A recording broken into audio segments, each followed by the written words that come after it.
Selamat pagi, saya Anteng Goba yang baru ditangkap oleh petugas kepolisian nasional Philippines di Kampung Kiamba, Sarangani, General Santos, Philippines pada tanggal 7 Januari 2023. Saya ditangkap karena dianggap melanggar pada pasal 10591 tentang kepemilikan senjata tanpa memiliki surat resmi, dan saya sedang ada di jail kepolisian Kiamba di Filipina. Saya telah mendaftarkan untuk mengikuti proses hukum yang berlaku di Philippines. Sebelumnya, pada tanggal 12 Januari 2023, pemerintah Philippines telah menerima tamu dari Indonesia untuk mencari tahu informasi detail tentang kepemilikan senjata. Indonesia bertanya dua pertanyaan. Satu, apa motivasi memiliki senjata? Kemudian yang kedua, setelah senjata itu dibeli, akan supply kemana? Saya punya jawaban cuma satu, saya orang Papua yang sadar.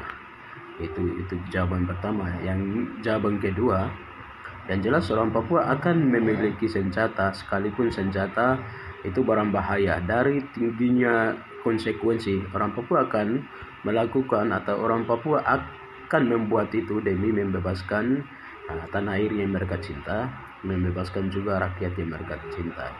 Itu jawaban saya yang mereka terima dan mereka pulang ke Indonesia. Kemudian saya kembali klarifikasi beberapa hal yang beredar di media. Salah satunya status saya dipertanyakan oleh orang Papua. Status saya seorang pilot yang menyumbangkan jiwa dan raga untuk pembebasan bangsa Papua Barat. Itu. Kemudian secara organisasi, siapa yang merekomendasi untuk kerja barang bahaya ini? Saya yang berposisi sebagai staf daripada Panglima tertinggi Tentara Papua Barat, Jenderal Demianus R.R. Magayogi, yang memimpin 3 komando di West Papua yang bermarkas di Totio Paniai, Papua Barat.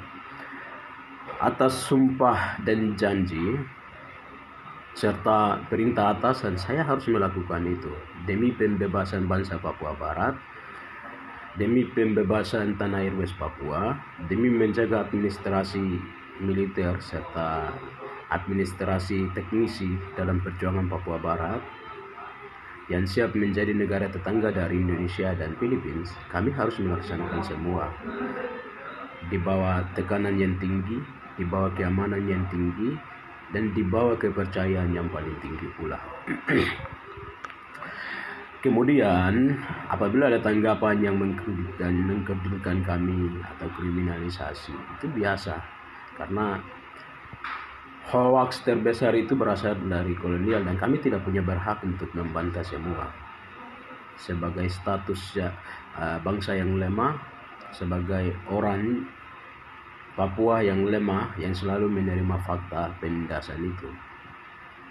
Kemudian klarifikasi kedua tentang foto yang beredar, foto pilot Papua dan Gubernur Papua Barat, Gubernur Papua Pak Lukas NMB itu, yang jelas hoax. Saya tidak pernah foto bersama Pak Lukas, dan klarifikasi kembali juga siapa dia. Mukanya mungkin hampir mirip dengan saya atau diedit itu.